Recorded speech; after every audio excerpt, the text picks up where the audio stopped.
英語聞き流しリスニング、英語テキストと MP3 ダウンロード、その他の物語はホームページからお聞きいただけます。88thpp.com 88thpp.com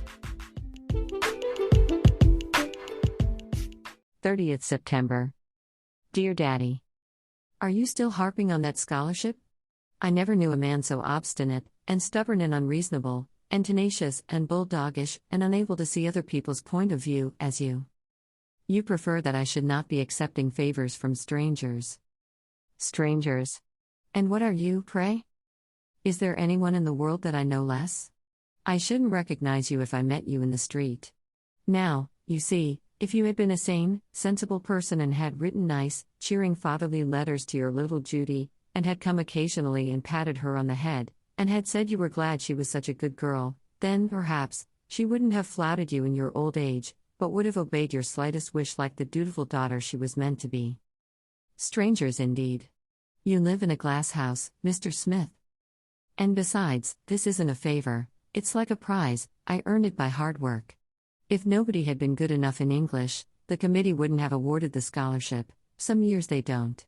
Also, but what's the use of arguing with a man? You belong, Mr. Smith, to a sex devoid of a sense of logic. To bring a man into line, there are just two methods: one must either coax or be disagreeable. I scorn to coax men for what I wish. Therefore, I must be disagreeable.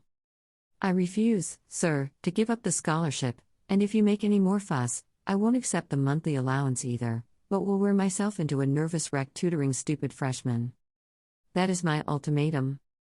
And listen, I have a further thought.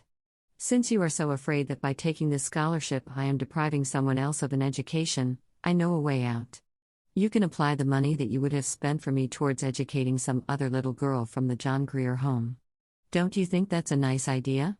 Only, Daddy, educate the new girl as much as you choose, but please don't like her any better than me. I trust that your secretary won't be hurt because I pay so little attention to the suggestions offered in his letter, but I can't help it if he is. He's a spoiled child, Daddy. I've meekly given in to his whims heretofore, but this time I intend to be firm. Yours. With a mind. Completely and irrevocably and. World without end made up. Jerusha Abbott. 9th November. Dear Daddy Longlegs, I started downtown today to buy a bottle of shoe blacking and some collars and the material for a new blouse and a jar of violet cream and a cake of Castile soap, all very necessary. I couldn't be happy another day without them, and when I tried to pay the car fare, I found that I had left my purse in the pocket of my other coat. So I had to get out and take the next car, and was late for gymnasium. It's a dreadful thing to have no memory in two coats. Julia Pendleton has invited me to visit her for the Christmas holidays. How does that strike you, Mr. Smith? Fancy Jerusha Abbott, of the John Grier home, sitting at the tables of the rich. I don't know why Julia wants me, she seems to be getting quite attached to me of late. I should, to tell the truth, very much prefer going to Sally's, but Julia asked me first, so if I go anywhere it must be to New York instead of to Worcester. I'm rather awed at the prospect of meeting Pendletons en masse, and also I'd have to get a lot of new clothes, so, Daddy dear, if you write that you would prefer having me remain quietly at college, I will bow to your wishes with my usual sweet docility. I'm engaged at odd moments with the life and letters of Thomas Huxley. It makes nice, light reading to pick up between times. Do you know what an Archaeopteryx is? It's a bird. And a Stereognathus? I'm not sure myself, but I think it's a missing link, like a bird with teeth or a lizard with wings. No, it isn't either, I've just looked in the book. It's a Mesozoic mammal. I've elected economics this year, very illuminating subject.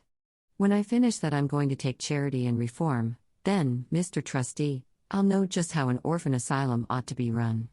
Don't you think I'd make an admirable voter if I had my rights? I was 21 last week. This is an awfully wasteful country to throw away such an honest, educated, conscientious, intelligent citizen as I would be. Yours always, Judy. 7th December. Dear Daddy Longlegs, thank you for permission to visit Julia. I take it that silence means consent. Such a social whirl as we've been having. The Founders' Dance came last week. This was the first year that any of us could attend, only upper-class men being allowed. I invited Jimmy McBride, and Sally invited his roommate at Princeton, who visited them last summer at their camp, an awfully nice man with red hair, and Julia invited a man from New York, not very exciting, but socially irreproachable. He is connected with the de la Mater Chichesters. Perhaps that means something to you? It doesn't illuminate me to any extent. However, our guests came Friday afternoon in time for tea in the senior corridor, and then dashed down to the hotel for dinner. The hotel was so full that they slept in rows on the billiard tables, they say. Jimmy McBride says that the next time he is bidden to a social event in this college, he is going to bring one of their Adirondack tents and pitch it on the campus. At 7:30 they came back for the president's reception and dance. Our functions commence early. We had the men's cards all made out ahead of time, and after every dance, we'd leave them in groups, under the letter that stood for their names, so that they could be readily found by their next partners. Jimmy McBride, for example, would stand patiently under M until he was claimed. At least, he ought to have stood patiently, but he kept wandering off and getting mixed with R's and Z's and all sorts of letters. I found him a very difficult guest. He was sulky because he had only 3 dances with me. He said he was bashful about dancing with girls he didn't know. The next morning we had a Glee Club concert, and who do you think wrote the funny new song composed for the occasion? It's the truth. She did. Oh, I tell you, Daddy, your little foundling is getting to be quite a prominent person. Anyway, our gay 2 days were great fun, and I think the men enjoyed it. Some of them were awfully perturbed at first at the prospect of facing 1,000 girls, but they got acclimated very quickly. Our 2 Princeton men had a beautiful time, at least they politely said they had, and they've invited us to their dance next spring. We've accepted, so please don't object, Daddy dear. Julia and Sally and I all had new dresses. Do you want to hear about them? Julia's was cream satin and gold embroidery, and she wore purple orchids. It was a dream and came from Paris, and cost $1 million. Sally's was pale blue trimmed with Persian embroidery, and went beautifully with red hair. It didn't cost quite $1 million, but was just as effective as Julia's. Mine was pale pink crepe de chine trimmed with ecru lace and rose satin. And I carried crimson roses which JMCB sent, Sally having told him what color to get. And we all had satin slippers and silk stockings and chiffon scarves to match. You must be deeply impressed by these millinery details. One can't help thinking, Daddy, what a colorless life a man is forced to lead, when one reflects that chiffon and Venetian point and hand embroidery and Irish crochet are to him mere empty words. Whereas a woman, whether she is interested in babies or microbes or husbands or poetry or servants or parallelograms or gardens or Plato or bridge, is fundamentally and always interested in clothes. It's the one touch of nature that makes the whole world kin. That isn't original. I got it out of one of Shakespeare's plays. However, to resume. Do you want me to tell you a secret that I've lately discovered? And will you promise not to think me vain? Then listen. I'm pretty. I am, really. I'd be an awful idiot not to know it with 3 looking-glasses in the room. A friend. P.S. This is one of those wicked anonymous letters you read about in novels. 20th December. Dear Daddy Longlegs. I've just a moment, because I must attend 2 classes, pack a trunk and a suitcase, and catch the 4 o'clock train, but I couldn't go without sending a word to let you know how much I appreciate my Christmas box. I love the furs and the necklace and the Liberty scarf and the gloves and handkerchiefs and books and purse, and most of all I love you. But Daddy, you have no business to spoil me this way. I'm only human, and a girl at that.